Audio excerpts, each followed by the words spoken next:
All right, it is Tiers week. Last week we did projections. This week, Tiers. Starting with the quarterbacks. And we welcome back Dave Richard. We couldn't do Tiers without Dave. What's up, Dave? Exactly. Happy Tiers that Dave is back. Actually, Dave does publish Tiers, and we'll be using his for the running backs, wide receivers, and tight ends, but we're using Heath's for the quarterbacks. All right, Heath? What a curveball. Yeah. It is a curveball. Well, that's what I saw. I come back after 2 weeks. We've got a whole week dedicated to Tiers. It's the thing that I've been doing for basically my entire career as a fantasy writer. Let's look at Heath's quarterback Tiers. Well, those are the ones I had, and then I put them into clever categories based on comic book movies and superhero movies. All right. So okay. I'm kind of binded to that. All right. And good morning to Jamey. Hi, Jamey. Hi, boys. Hi, Gene. And yeah, let's get to it, guys. Just one news item. Unless I missed something this morning, you can let me know. But Bucks, maybe. Yeah, I probably should check that. Right, Bucks left tackle Donovan Smith said that playing with the coronavirus out there, it's not worth the risk. So this could pop up a lot. We'll see what happens. We should expect the two sports that are major sports that are getting close to starting have already had multiple players decide not to play. We should expect that to happen with the NFL, at least a couple guys, right? I would imagine so. You just don't know which ones it'll be at this point. And I'm worried that people who draft before training camp starts will pick players that end up saying, I'm not going to play this year. Things are too hairy out there and they don't want to risk their health. One who just dawned on me because I'm, we did the older wide receivers on Friday's podcast. I'm running a story to go with it. John Brown turns 30 this year. I wonder if his condition with the sickle cell trait, if that's something that could be a problem. Good point. Yeah, that is a good point. Well, I think this... Or he just refuses to play in road games. Maybe he just says... Something, yeah. I mean, it could be anything with somebody who has something that's underlying. You never know. Yep. Right. And so let's keep an eye on it, and it's really incentive to delay your draft as much as you can. But later this week... That's the one news item you're going with on Monday morning? What is there? There's a little bit bigger one. Team just dropped his nickname. Oh, yeah. I just saw that. Well, we're going to find out. I don't know what the name is yet. I don't know what the name is. What would you name it? Doesn't matter. They got rid of the wrong one. They got rid of the wrong one. I think I tweeted about this. There was an article we had that had a great suggestion. It was about like a Red Tails? Yeah, I think it was the Red Tails. Was that the Civil War Battalion? I think that's the best one. Yeah, I think that's the best one. The Red Tails is what I'm voting for. You should go copyright though. It's HTTBD. Hail to the Hail to be determined. To be determined. That's pretty good. All right, that's all I got for news and notes. So we'll get right into the tiers, and we'll read your emails at fantasyfootball@cbsi.com.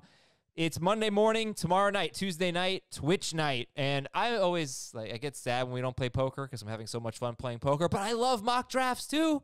So tomorrow we're doing a non-PPR mock draft, 7 p.m. Eastern. Join us, follow along, ask us questions. Twitch.com/FFtoday, 7 p.m. Eastern on Twitch. Twitch.com/FFtoday.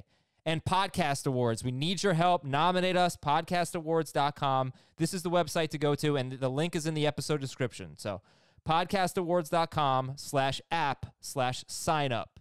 And basically, you just nominate our show, Fantasy Football Today. There are 2 categories you can nominate us for, People's Choice and Sports. Please do both, but if you're only going to do one, please do Sports. We want to win the award this year. So podcastawards.com/app/sign-up. It's very easy to do.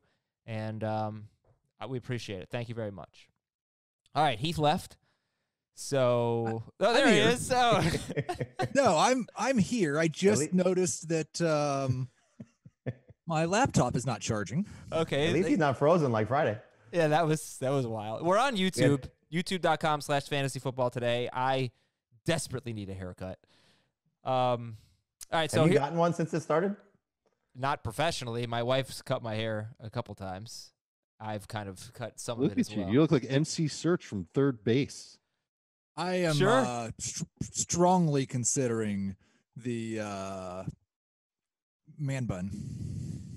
I was told that someone will come to my house and cut my hair outside. So I'm considering that. I've seen that. Yeah, I'm considering that. Okay, back to the show. First tier is all superhero movie based. Christopher Nolan's Batman series. This is the elite of the elite. There is no better tier than this one, and that is just 2 players, Patrick Mahomes and Lamar Jackson. Everybody on board with that? Yes. 100%. That's the top tier in my tiers as well. Although I didn't label it as such. I just said after 25th overall. That's just when you should take them. There will probably be people in your league that take them sooner than that. You're going to have to let them do that. But if you can get them starting in round 3, seems like a really good deal to get guys that are going to put up, 28 plus fantasy points per week. Well, then let's play it out, right? You've got your elite running back. Maybe it's McCaffrey, or you had the first pick, or you had one of the first 5 picks, or you have an elite running back. And in the second and third rounds, you are deciding, for us, it's kind of a wide receiver area, or like Kittle. So let's say you can take 2 of these 3. Juju Smith-Schuster, George Kittle, Patrick Mahomes. Well, Adam, I can give you a sort of a real life scenario, because we did our pick by pick series for the magazine. Mm-hmm. And in both of those, I believe I took Patrick Mahomes and Lamar Jackson. I know what I did with Mahomes, because I had the first overall pick. So what I did was, just to try something different, this is half PPR. And it was myself, Dave, Heath, and Ben Gretsch picking 3 teams in the 12-team draft. We did three teams in that. And so after I took McCaffrey, I took Patrick Mahomes and Aaron Jones at the turn, just to do something a little different. So Jones was the last running back that I think is in that 2-3 range for me. I prefer to get most of the other guys toward the end of round 3 or round 4. And then with Lamar Jackson, what I did was I took Devontae Adams at 9, Josh Jacobs in round 2, and then Lamar Jackson in round 3. So, but scenarios where that's really late, because probably most people aren't going to be able to get him with the 9th pick of round 3, right? Well, I don't think Mahomes and Jackson are making it to the end of round 2 either. So I think any of the scenarios that we're probably going to give you that we've done are not going to be what is going to be reflective in most ADP scenarios, and probably most of our user drafts. I think you're going to see those guys go probably at somewhere 10th overall through 15th overall. I think both guys go off the board ADP wise. Sure. So the first thing you need to think about when you're contemplating a draft strategy, and this is basic, is how badly do you want one of these quarterbacks? And your league scoring will probably be a huge factor. If it's 6 points for passing touchdown, there's crazy rules for rushing and long touchdown passes, then maybe you'll reach up a little bit for those quarterbacks. But otherwise, just know that the position is deep, and you don't have to spend a top 15 pick on a quarterback to still get good value on one. All right, then fine. Let's just answer that question, though, and I'll throw in a few more names, right? You've got 2 picks, and you can have Aaron Jones, George Kittle, Juju Smith-Schuster, Cooper Kupp, and DJ Moore. Throw those 5 out there. And Kenny Galladay, those 6. Who do you and the quarterbacks are on the board. Give me your 2 that you pick there. You already have an elite running back in round 1. What's the format? It's 6 point per passing touchdown, and it's half PPR. I'm definitely going to take Kittle ahead of the quarterbacks. I'll take Jones ahead of the quarterbacks. And I may take Galladay. I don't know about Kupp, but Galladay I think I would end up taking ahead of the quarterbacks. Yeah, I'd go DJ Moore and Kittle probably. I would probably take all of them over. Yeah, Moore should probably be ahead of them too. If I'm playing this out, I'm taking everybody over the quarterbacks. Okay. Let's go to our next tier, which is the Avengers Endgame, which is near elite. And then I have the Avengers Infinity War, which is somehow in a different tier than Dak Prescott, because Dak Prescott is in the Avengers Endgame tier, Heath, and then Russell will Heath's tiers are a little different, I think, than Dave's. I think Dave would probably put Dak, and the thing for me is, I technically in projections have Dak closer to Lamar Jackson than I have Lamar to Mahomes, or than I have Dak to Russell Wilson and Deshaun Watson. So I do think that he is the guy that could have 600 pass attempts, but also run for 5 touchdowns, throw for 4,500 yards and 30 touchdowns. I really like his situation, his weaponry, and the fact that he could have a high pass volume and good rushing production both. Okay, so he's slightly ahead of everybody else for you, Heath. Dave, how do you tier it with Dak and the rest of the gang? So the second tier is Dak, for me, is Dak, Russell Wilson, Kyler Murray, and Deshaun Watson. And I view them as quarterbacks that I would take in rounds 5 and 6 in a one quarterback league. And I think you might see one or two of those guys make it to round 5 in a regular old fantasy league that isn't populated by a bunch of fantasy dorks like us. But these are guys that have the potential to jump ahead of Jackson and maybe Mahomes to be the number 1 QB in fantasy. So, Jamey, how do you see the next tier after the top 2 guys? It's all 4 of those guys. I've said this many times. Watson's my favorite just because I do think that this is his 2015 Cam season where he's just going to put the team on his back. And I do think that the change of weapons is not necessarily great for him losing his number 1 guy, but I do think what those guys do, if they're healthy, and Fuller and Cooks, that will help him, with a lot of splash plays, a lot of big plays down the field, and open up a lot of rushing lanes for him. So I would take Watson over the group, but I think they're all bunched together. They're bunched together in my rankings. I think it wouldn't surprise me if any one of them is the number 1 quarterback if some things go wrong for the top 2 guys. But I just think they're so close together. And as we talked about on Friday, the only thing that would change that for me is if Antonio Brown does sign with the Seahawks, then I would put Russell Wilson ahead of Watson at 3. Right now, Wilson is 5 for me behind Dak. And the point of the tiers, Dave, is that, you should be fine with the last guy in that tier, right? It's not really like a big drop off, but they all have similar expectations.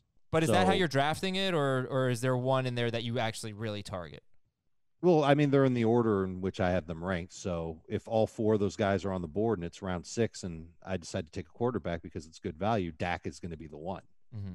But the way I look at it is, let's say I'm up in late round 5, and I know I've got a pick coming up in early round 6, and there's only one of the quarterbacks left from this tier, and there's at least one team behind me that needs a quarterback. I know that this tier is about to run out.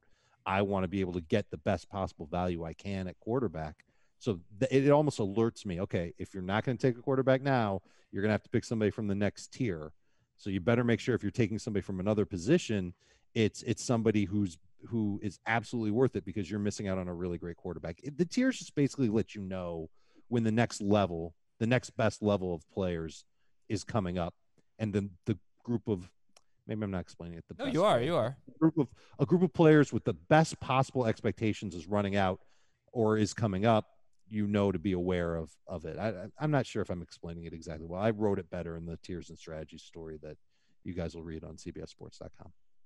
I thought you did a great job, Dave. Yeah, I just gave you a giant word salad. There you go. Everybody is giving you a round of applause for that. But here's the thing. Heath's tiers are a little bit different. It's not just those 4 guys. It's Dak in the Avengers Endgame tier, and then I think we lost Heath again. All right, he'll come back. And then the Infinity War, somehow a different tier than Dak Prescott tier, is Wilson. Thanos snapped his fingers, and Heath went away. Wilson, Watson, Murray, and then he has Carson Wentz and Josh Allen in that tier. Right, so maybe Heath feels like all those guys have the same type of expectation. Mm-hmm. In which case, if he's got a tier with 6 quarterbacks, do I have it right, Adam? Sort of. It's Dak, and then it's Wilson, Watson, Murray, Wentz, Allen. 7. So that's a 5 quarterback tier. So you're saying Dak is in his own tier? Yes, for him. So that means that he just views Dak as strictly a guy in between the elite and the Infinity War group that you mentioned. Right. So that would just tell me that he views more quarterbacks being comparable after Dak than I do. Sure, but and it's Wentz and Allen specifically that he has in the same tier as Wilson, Watson, and Kyler Murray. So what do you guys think about that? You obviously don't view them that way, but I wish Heath will be back. His computer froze, so he's coming back. But I think those guys are, and I want to interpret what Heath is doing, but they feel like they could finish in the top 5, not necessarily number 1. Where for me, I think any of those guys, again, the 4 after the top 2 of Watson, Wilson, Prescott, and Murray have number 1 type upside. Again, I think something would have to happen to Mahomes and Jackson. We saw it happen to Mahomes last year when he got hurt and missed time and struggled with the ankle injury when he was playing. But if something were to happen to both those 2 guys, and then one of the other 4 just does something absolutely incredible, we could see them finish in that number one spot. I don't know if Wentz and Allen have that type of upside. I do think that Allen is just outside that group. He has certainly the rushing numbers and pedigree that we've seen to get to that type of production if his passing improves, but that's a big leap.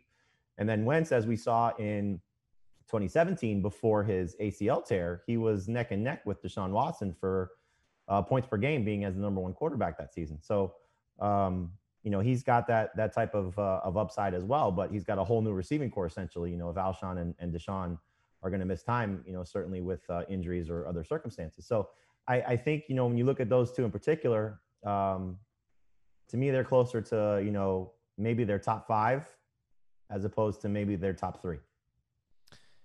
Wentz, you mentioned that he has that upside, but what's happened the last 2 seasons? It's annoying because the last 2 seasons, Carson Wentz has not even been top 10 guy per game. 2 years ago, he wasn't even top 15, and last year he was 13th in 4-point per passing touchdown leagues and 12th in 6-point per passing touchdown leagues per game. So yeah, but I mean, those are some circumstances that we have to see fixed, and that's the if. It's the 2 years ago, he was coming off the ACL and he had the back injury, and so he missed time at the end of the season. And last year, his entire receiving core fell apart. So the hope would be one, if not both of the veteran guys are there, and then Rager and maybe another young guy, including JJ Arcega-Whiteside, steps up. So if he has talent around him, obviously the tight ends and the running backs look to be great. So if he can get some help in the receiving core, he's got that type of potential. So yeah, I think that's what you're drafting if you're drafting Wentz, So I think you saw the floor when Wentz is healthy last year.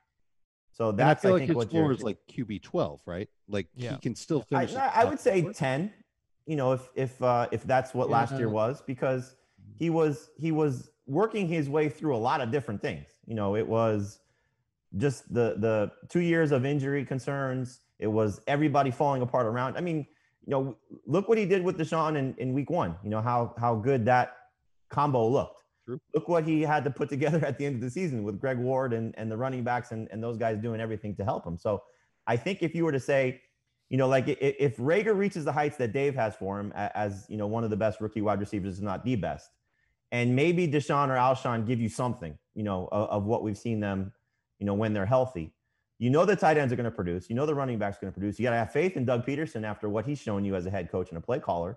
Losing Brooks on the offensive line stinks, but, I think there's still a good enough group there that should help Wentz be successful. So I think if you're buying into Carson Wentz, you're hoping for more than the 12th best quarterback. But if that's your floor, then that's not bad, depending on where you're going to get him. All right, so I'm worried about him staying healthy, and I'm worried about what Jalen Hurts might do. Like, is Wentz going to lose numbers because Jalen Hurts is playing 6 or 7 snaps per game?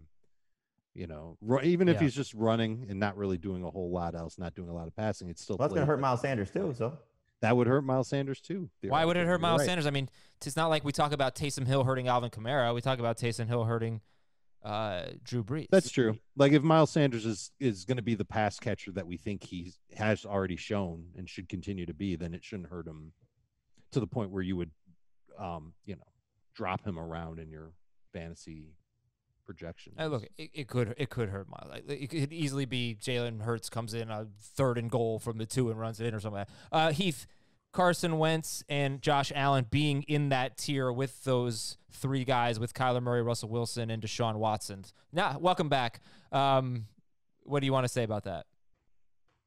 Yeah, I think undeniably Wentz has a higher floor than the guy that everybody has ahead of him, Kyler Murray. He had all of these receiver problems last year and was still better than Kyler Murray. And we've seen the top 5 upside from Wentz. He actually runs not a lot, but enough to where he doesn't necessarily have to throw for 4,700 yards and 30 touchdowns, but he has that type of potential as well. This has been a team that's been when they're going right, they're pretty pass heavy when it comes to touchdowns. They're generally low on the rushing touchdowns, high on the passing touchdowns. So I wouldn't be that surprised if Wentz throws 30 touchdown passes this year. And I wouldn't be surprised at all if he's better than Murray. And Josh Allen? Who knows? Like the bar is so low. If he could just become an average passer and continue to have this rushing success, then you're looking at an easy top 5 quarterback. But he might also stink. Well, I don't think that we expect Josh Allen to rush for 9 touchdowns, but the yards should be there. He's going to be among the leaders in rushing yards, which is great.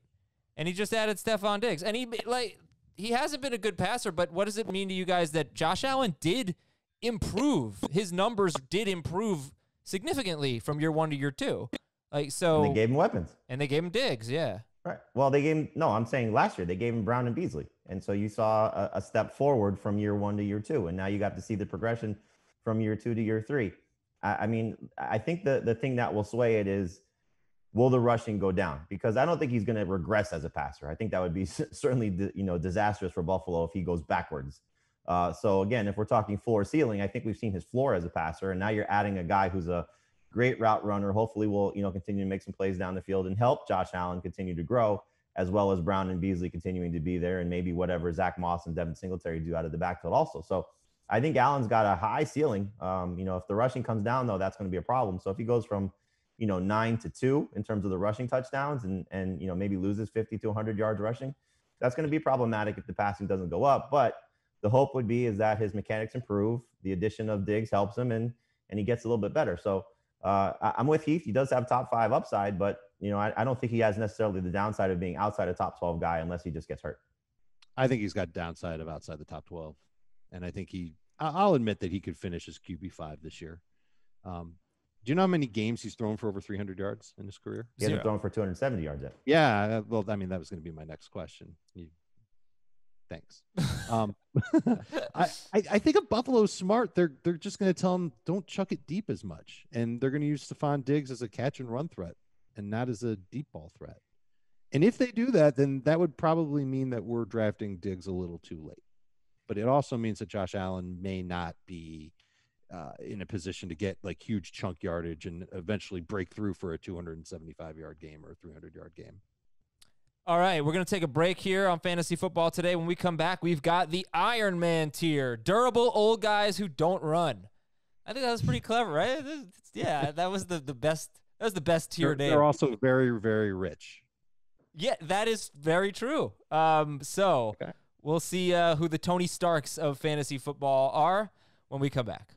All right, according to Heath's tiers, the next group after Russell Wilson, Deshaun Watson, Kyler Murray, Carson Wentz, and Josh Allen is Tom Brady, Aaron Rodgers, Matt Ryan, and Drew Brees. The Ironman group, durable old guys who don't run and can fly.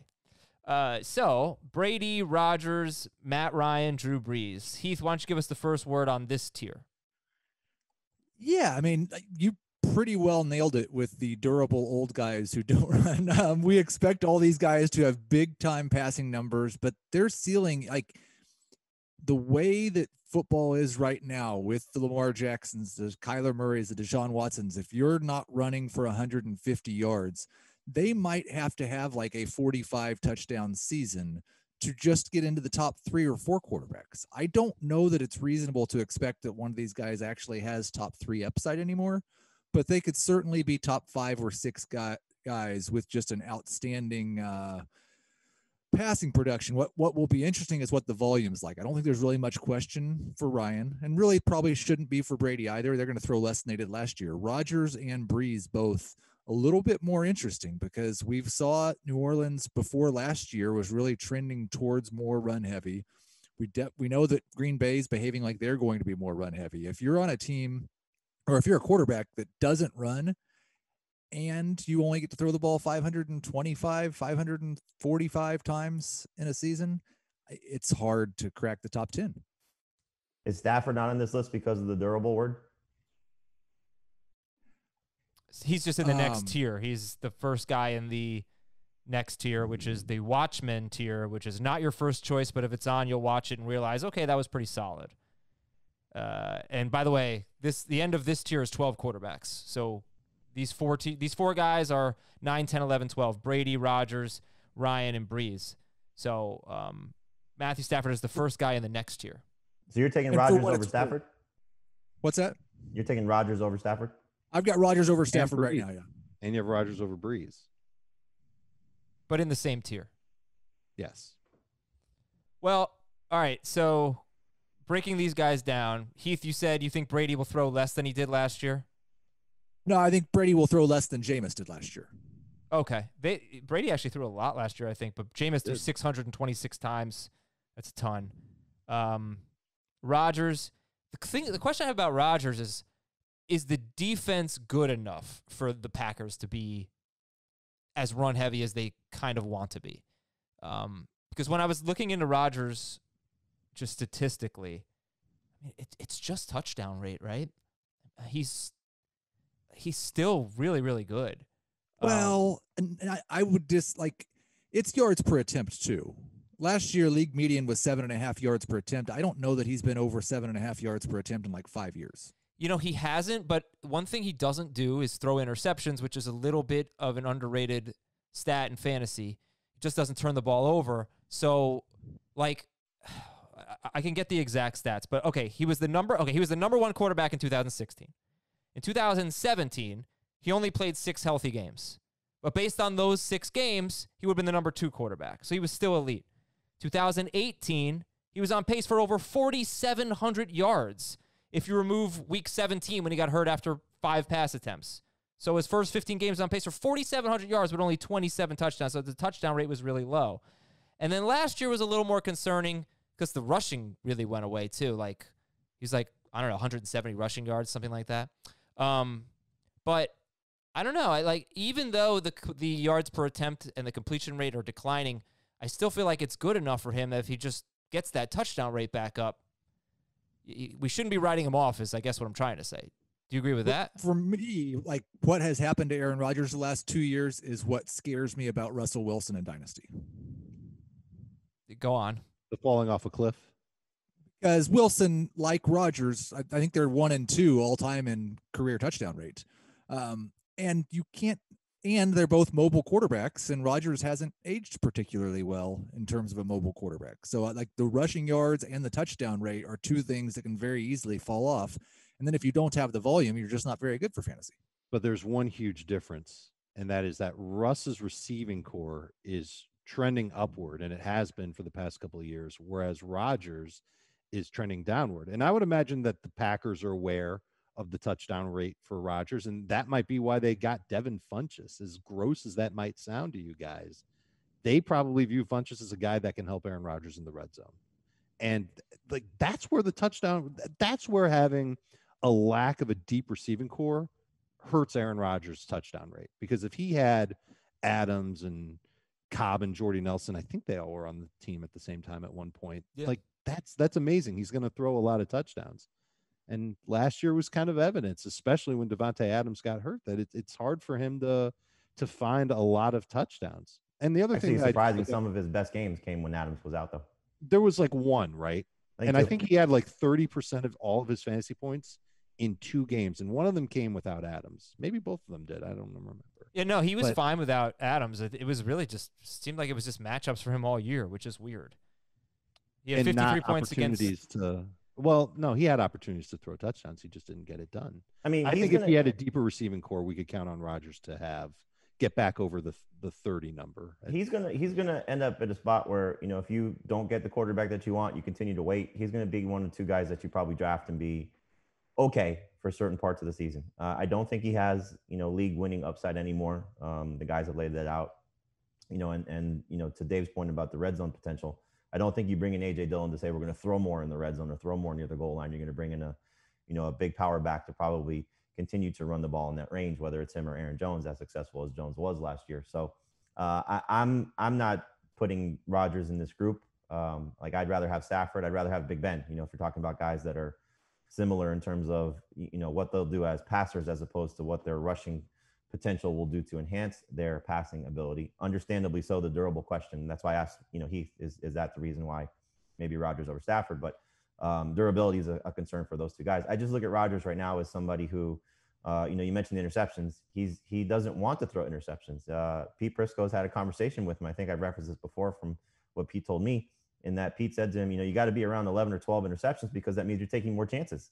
And he said, no, I want to be under 10. Essentially was the response. That is such a Pete thing, and it's just that's just not true for Aaron Rodgers. Being a little too careful. But Aaron Rodgers is great. Pete's right. No, he's not right. Not with Aaron Rodgers. Pete's 100% right. Aaron Rodgers is one of the greatest quarterbacks of all time. He has the ability to be great without throwing a lot of interceptions. He doesn't have to be Brett Favre. He's not Brett Favre. That's entirely accurate, Adam. And obviously his win-loss record speaks to that because you're not turning the ball over and you're keeping the ball in your team's hands. But at the same time, though, you're not necessarily putting your receivers, and for what we talk about, putting the opportunity out there to maybe enhance some of your statistics. And so, if you want to put Rodgers back in the MVP conversation, he's got to be 30-plus touchdowns, if not close to 40, with what these other guys are now doing. I mean, he's not going to be at the Mahomes level if he's not taking some more chances. So, I think that's kind of the point is, if you are still one of the best quarterbacks, which he is, if you're talking about NFL versus fantasy, he's still one of the best in the game. Fantasy, he's just not at that level because he's not putting up those numbers anymore. So I think that's where you're seeing him. But I do think that we've, as an industry, pushed him down so far that if he does have even the slightest bounce back, remember he was top 10 quarterback last year over the course of the season. His points per game wasn't necessarily reflective of that, but he wasn't awful. No, he was 11th. He was 11th in points per game. Right. You'll get good enough production for the value that you're getting at his cost. But I don't think he's going to win you your fantasy league by himself like he did in that 2016 season, or certainly in the early part of his career. All right. So what's that cost? What round are you comfortable? I mean, that's double digits for Aaron Rodgers right now. Right. And what I'm saying, and this is actually a good thing for everybody else that doesn't take Rodgers before then.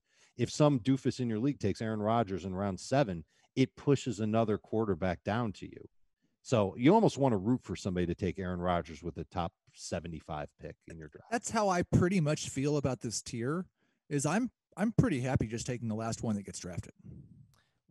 So I guess my question about this tier, the old guys who don't run, Brady, Brees, Ryan, Rodgers, do you want to take this tier, or do you just wait? I'm not it's what I just said. I'll just take whichever one's still there. I'm not reaching out and trying to go get one in the single digit rounds. But that's a little bit different than saying, well, I'm just going to skip this tier and just go with Stafford, Minshew, Daniel Jones, Baker Mayfield, somebody later. Or do you think that there's a pretty big difference between this group and the guys after, to the point where, you don't want to go much further than this group to have your number one quarterback? This is the safe group. This is the I know what I'm getting group, because they've done it time and time again. The one wild card would be Brady, just going to a different team and not necessarily knowing how it's going to work, but you expect it to work because it's Brady and Bruce Arians and all those receivers. So you're hoping that the two magical forces come together, and it's fantastic. But I mean, what Brees is going to do because he's been with Sean Payton forever. You know what Ryan's going to do because of the volume and what their cutter and that offense does and the weapons that he has. So, it's just, I think, a scenario of if you feel comfortable, like you just want a safe quarterback, this is the one of the guys that you take. If you want to swing for the fences guy, then you take probably somebody like a Daniel Jones or, again, if you want to put Stafford and Roethlisberger outside this tier, what we saw from Stafford last year and Roethlisberger in 2018, those two guys, I think, may have a higher ceiling than what this group does because of what they showed us over the last 2 seasons when both have been healthy. Just keep disrespecting Brees, though. Just keep it up so I can keep getting him in the double-digit rounds in our drafts. He's, I don't know. I think he's pretty awesome. He was second in fantasy points per game, second in consistency last year. Oh, no, Stafford was second last year. Easy. No, not what I've got. Second in consistency for me. No, in points per game. Stafford was second. No, Brees was better, according to what I'm looking at. Well, Stafford was up there. I think Stafford was third. They might have been Stafford was 2 on our site. Okay, well, I think they were basically. I've got the numbers based on leagues that we were in, and Brees is 2, and Stafford is right behind him. I think they're basically tied. In fact, I'm looking at in this non-decimal league. Oh no, this is decimal. Stafford 25.38, Brees 25.36. So I'm going to call it a tie. Second in points per game behind Lamar Jackson. I just think that I just want to say about this group of Brady, Rodgers, Ryan, Brees. They do have a lot of upside. I mean, Matt Ryan has thrown for 4,900 yards in 2 of his last 4 years, and he was about 4,500 yards in 15 games. Matt Ryan's almost always among the league leaders in passing yards.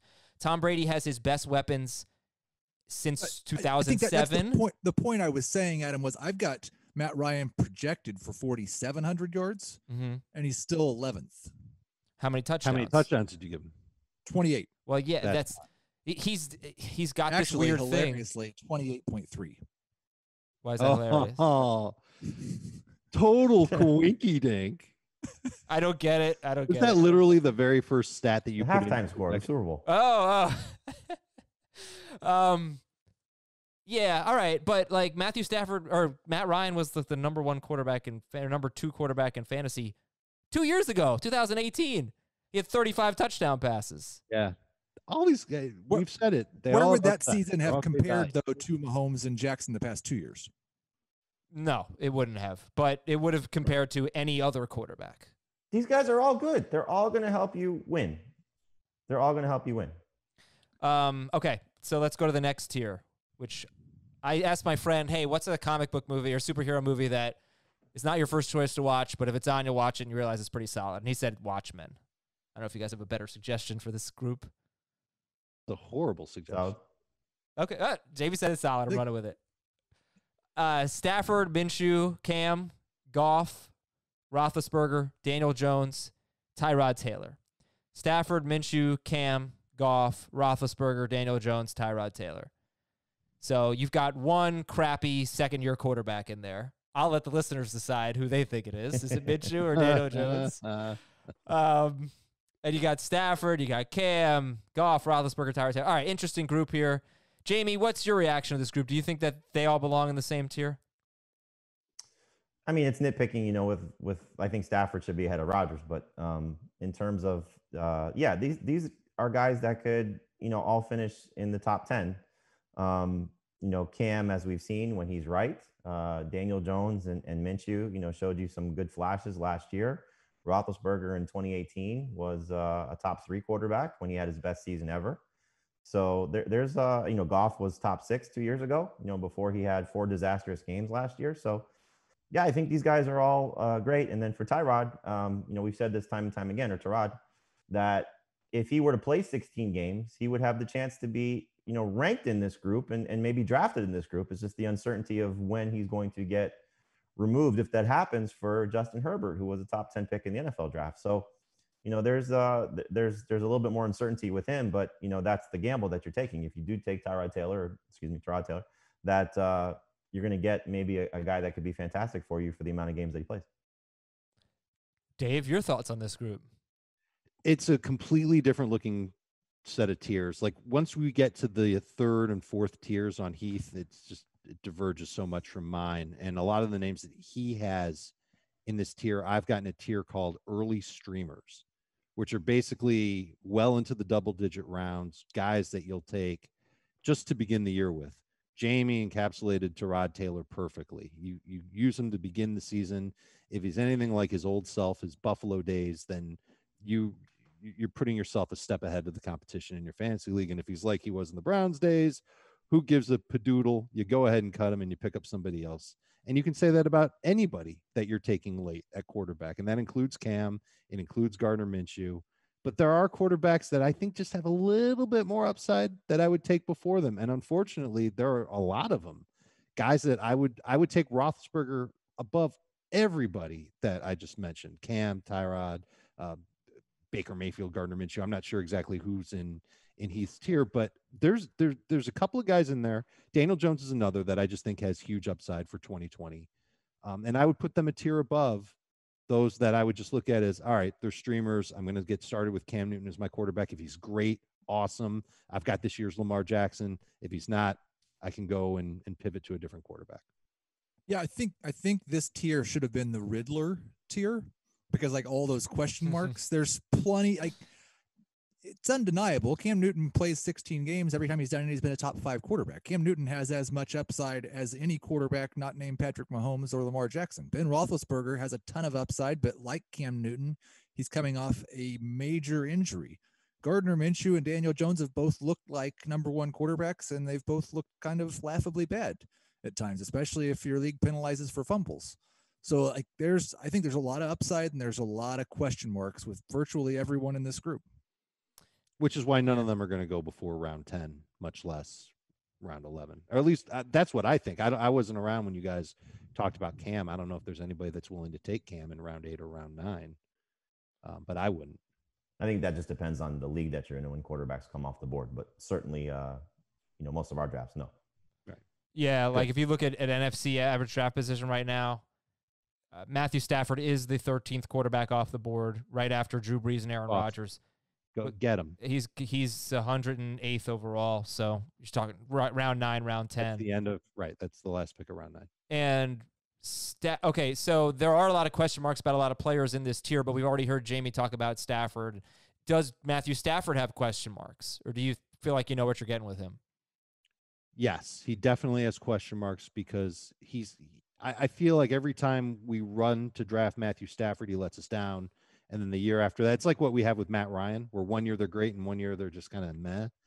If the Lions' run game can somehow get going, if DeAndre Swift is the rusher that I think he was at Georgia and he can keep it going in the pros, then that's going to cut down on Stafford's attempts. But we already know that Stafford finished 3rd in fantasy points per game last year by 1/10 of a point behind Drew Brees. He was really, really good. No, he was ahead.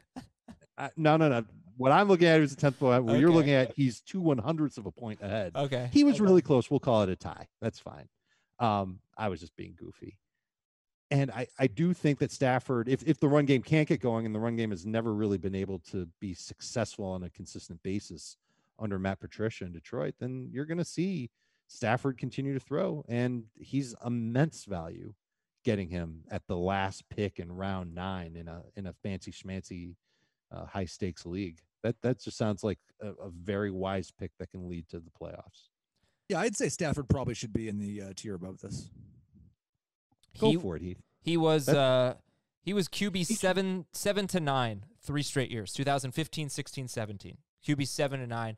2018 he played the second half of the year with a broken back. 2019 he was having his best season basically, and then got hurt. I do think, like what we've talked about with the Lions offensive line in regards to how good the running game could be, not very. I worry about that with Stafford, with his recent injury history and the fact that I think the Lions could just be awful. I worry about him not being protected. When you say awful, you mean just awful, not just defensively, but also running the ball and just like protecting Matthew Stafford, like all these fundamentals, things that help make quarterbacks great. Could really. Yeah, I think they're one of like 7 or 8 teams that could be the worst team in football. I think, you know what, obviously Ben Gretsch, if you listen to it throughout the offseason, he loves Stafford the most. What he said, which obviously rings true, is the receiving core that happened between Calvin Johnson and essentially Kenny Golladay was these short area routes that these guys have run with Golden Tate and Theo Riddick and how the offense operated. And then they gave him some field stretchers with Marvin Jones and Golladay. And you've seen the offense open back up last year. You know, his yards per attempt, all those things were certainly at a career high for Stafford. So if the weaponry is working and the run game continues to struggle or, you know, not necessarily excels to a high end level, he's going to have to throw a lot, you know. And so, you know, with Golladay and Jones and Hawkinson and, you know, whatever the backs do out of the backfield and Amendola, that's the strength of this team, is what the passing game is. So with the defense that's rebuilding and a team, like he said, I think he's right, they're probably going to be chasing points. It makes sense for Stafford to have a big season, but he is, you know, getting to the point where you have to worry about injuries if, in fact, that's a problem for him now. You know, one nice thing about Swift is that he's a good receiver out of the backfield. That could help Stafford and Swift if the Lions so choose to actually utilize a running back the appropriate way. Next tier, Transformers tier. Not so good, but if it's on, I'll watch it. Ryan Tannehill. More than meets the eye. That probably would have been better. I don't know if these guys are more than meets the eye. Maybe less than meets the eye. Ryan Tannehill, Joe Burrow, Drew Lock, Jimmy Garoppolo, Teddy Bridgewater, Derek Carr, Baker Mayfield, Kirk Cousins, Mitchell Trubisky, and Phillip Rivers. It's a big tier. I'll read it again. Ryan Tannehill, Joe Burrow, Drew Lock, Jimmy Garoppolo, Teddy Bridgewater, Derek Carr, Baker Mayfield, Kirk Cousins, Mitchell Trubisky, and Phillip Rivers. You can't let go of Trubisky, huh? Rivers. Trubisky had a Foles in the question. Yeah, I know. Well, go ahead, Heath. Defend this tier. And do you want any of these guys? I'm not going to defend my number 28 quarterback. That's and he's not even number 28 in my rankings. But yeah, like if Foles wins this, he would be lower because he doesn't have near the rushing upside that Trubisky does, and I don't think either of them are going to be good as passers. I've got Rivers ranked higher than this projection, but I am worried about the drop-off that we saw from him last year and going to a team Ben Gretsch has highlighted a lot. They were very run-heavy when they were ahead. Their defense looks awesome. Their offensive line looks awesome. I don't know how much they may just need Rivers to be better on those limited throws than Brissett was to get into the playoffs. the one guy, there's two guys I think that really stand out in this tier, and it's Burrow and Mayfield, because we can imagine a lot more upside for those guys than the rest of the tier, which is probably unfair to Ryan Tannehill after what he did last year. But I would say Burrow and Mayfield are the two that you would elevate based on potential upside instead of just like the actual projection. Okay. And yeah, go ahead. Jamey. I may regret this, but I don't even have Burrow in the early streamers tier. I'm worried about the schedule. I'm worried about how he'll. If he had a regular offseason, I know I'd be more bullish on him. I know it, but it's not that way, and so I'm nervous about Burrow being someone that you can't possibly start him week 1 in a 1 quarterback league. So you're going to keep him on your bench. How long is that going to last for if he doesn't get off to, a white hot start for the Cincinnati Bengals? I don't know if that's going to be someone that's even worth a draft pick at this point. And I think Tannehill does deserve some credit for last year. He was really, really good. And so I've got him ahead of the early streamers. I would not hate to have I'd rather have Tannehill on my bench to begin the year than Joe Burrow, just to see what happens. Because if Tannehill ends up being the guy that he was last year, he was a league winner in fantasy. He helped people out in a major way. He was unbelievably consistent. So if that's my last pick in a 1 quarterback draft, I'd be thrilled with it. Okay, Jamey, are any of the guys in this tier someone you want as your starting quarterback week 1 for fantasy? Week 1? Probably not, no. Okay. What do you think about Baker Mayfield, though, or Burrow? I think Dave's concerns for Burrow are valid. The lack of an offseason, the lack of a rapport with A.J. Green because of not working like we talked about last week. I think, Heath, you said the story you looked up, they have yet to throw together, right? Correct. They were trying to, work something out. So Burrow, I think, is going to be in a tough spot early in the season. I do think that he has some Gardner Minshew, Daniel Jones appeal in terms of rookies from last year that you picked up and started at some point during the season. So I think that will definitely happen for Burrow. But Mayfield is interesting because clearly the weapons are fantastic. The offense is going to be run heavy if Stefanski is not just necessarily doing or was doing what Mike Zimmer wanted and, run some more. But, we said this about Baker last year. He was great after his rookie season. They gave him Odell Beckham, and he fell apart. Now, was that Baker? Was that Freddie Kitchens? Was that, trying to force the ball to Beckham too much and it didn't work out? Now he has another year with Beckham, hopefully a better play caller, and Austin Hooper with Dave and Njoku back. Remember, Njoku missed, a good portion of the season last year, and he gets Kareem Hunt for a full season. So there's a lot around him that should be able to work. I do think that Baker is, if you're just looking for a comparison, what Kirk Cousins did last year. He was more efficient. Touchdowns were up, interceptions were down. Could he beat 27 touchdowns again? Maybe, that he showed us his rookie season. But I don't think you're drafting that to be a number 1 guy. He does have bounce back appeal, though, if he figures it out. And that's the big question. Will he figure it out? Mayfield going 15th in NFC ADP among quarterbacks goes Daniel Jones, Baker Mayfield, Ben Roethlisberger. I took him as my 3rd quarterback in the fishbowl, and it was like round 15. What? It couldn't be round 11. Excuse me, round 11. Okay, it's still pretty good. 3 quarterbacks with one of them being Baker Mayfield. That's very good. All right, the last tier. He's 26, so technically he should be a 3rd quarterback, right? 26. Oh, in your rankings. He's with Trubisky, hanging out with a guy on the bench. The Teenage Mutant Ninja Turtles with Megan Fox tier. Dwayne Haskins, Sam Darnold, and Tua Tagovailoa. Noticeably absent would be Ryan Fitzpatrick. Yeah. He's going to be their week 1 quarterback, you would think, right? Yeah. He very well could be. He was great at the end of last year. Do you love him in matchups at New England and versus Buffalo? Yes. I love him anywhere with that beard. No, I don't. No. I think the thing, it's like Tyrod without the running. So there are going to be some people in 2 quarterback leagues or super flex leagues that end up with Ryan Fitzpatrick. And if he starts the majority of the season, you're going to be thrilled about that. Let's read some emails. Fantasyfootball@cbsi.com. I think we should get more into the Bears quarterbacks, though. No, I don't think so. I heard enough about the Bears quarterbacks for the last 2 weeks to. Speaking of guys throwing together, Nick Foles still has not thrown with any of the Bears. Yeah, whatever. He's fine. That's Trubisky? Yeah. He's been working. It's been reports. He is working out with his teammates in Chicago. You were searching for that one just to give yourself a little ammo for Trubisky. I really didn't think we were gonna have a debate about QB 28, but Dave, Scott from Chicago has our first email. So, all right. How was your trip to Chicago, by the way?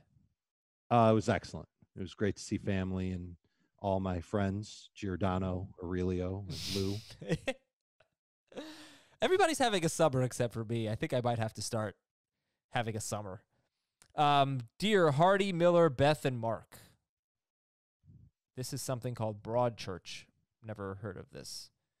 I know there isn't necessarily consensus, but some combination of you are in on each of David Johnson, Will Fuller, and Brandon Cooks as upside plays, with Deshaun Watson as an elite or near elite quarterback.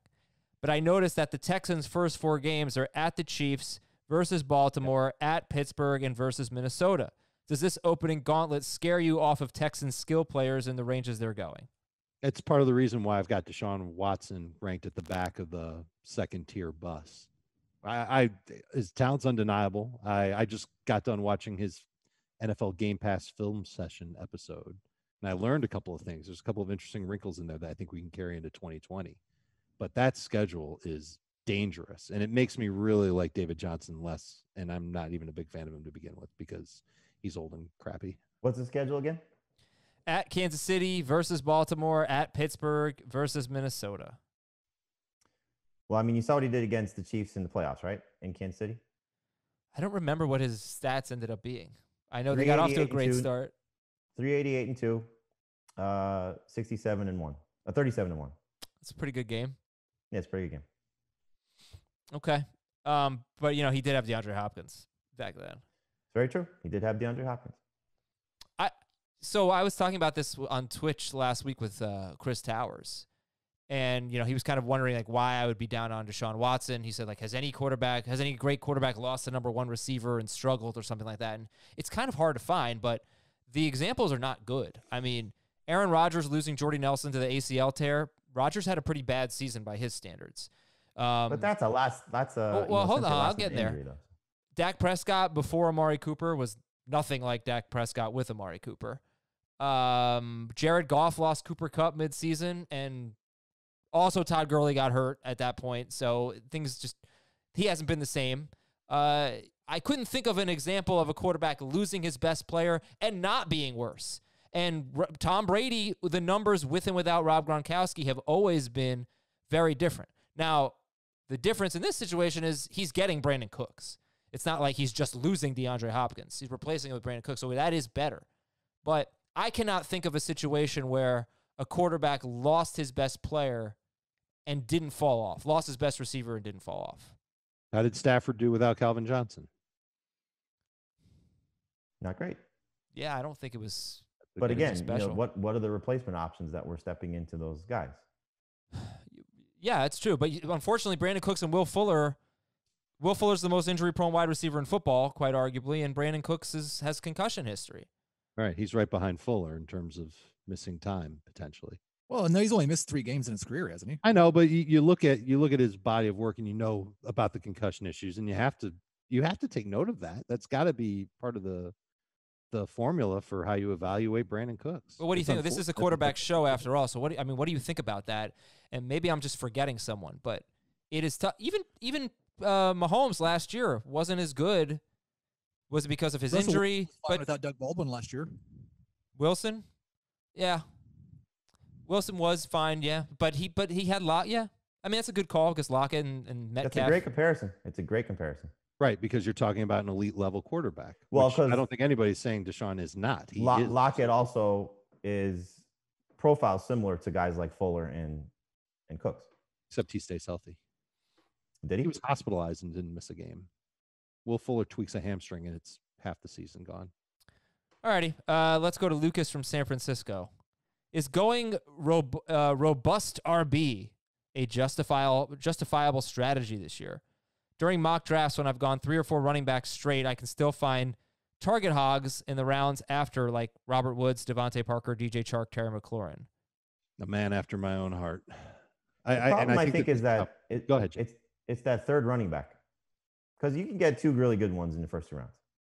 It's the guy you're getting in round 3.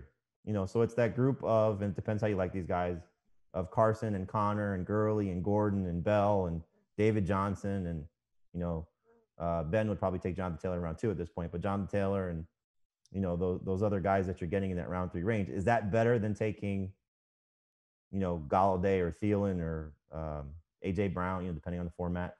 You know, that's the question you have to ask yourself. What's the answer? I probably wouldn't do it, but I think I see the upside. You know, if one of those guys hits, you're in great shape. How many receivers are you starting? I think that's got to be part of the equation. Fair point. If you have to start 3 receivers, then I'm probably going to lean toward getting 1 receiver with my first 3 picks. But if I only have to start 2 and it's non-PPR and I know what the running back depth is and it's the most shallow of any position as usual, I'll start with 3 running backs for sure. And I think that's what a lot of like people who like really study fantasy, the people who listen to podcasts all year long, I think they're going to gravitate toward that. I think they're going to take running backs early more often than not. Whereas casual people, the guys who aren't listening to podcasts, will pick up a magazine on their way and they won't think like that. They won't take running backs early. And then it'll be round 5 and they're staring David Johnson and that tough Texans schedule square in the face. All right, last email's from Caleb. Okay, this first one's for Ben. If I get the chance to draft Jonathan Taylor, should I consider maybe taking Christian McCaffrey instead? And the second question for everyone, is Dak Prescott a bargain around round 5 or 6? A lot of my mocks have him going in the back end of round 5 to early or mid round 6. Should I take Dak Prescott there or wait for a late round quarterback? I would take Dak. I like Dak there. All right. Quarterback tiers. Who do you think Ben's going to have more stock in, Taylor or AJ Brown? Taylor. Because everybody's high on AJ Brown. He's so much higher on Jonathan Taylor than everyone, and he keeps on going earlier.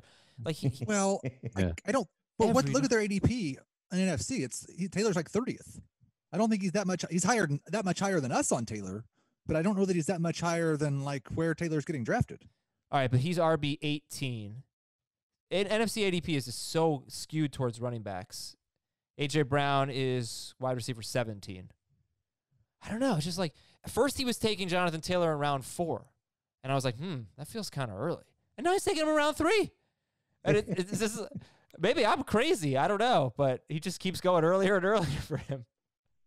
I mean, maybe he's planning to go to Indianapolis and, you know, feed Marlon Mack a, you know, bad bowl of soup or something before week 1 so Taylor can take advantage. Maybe.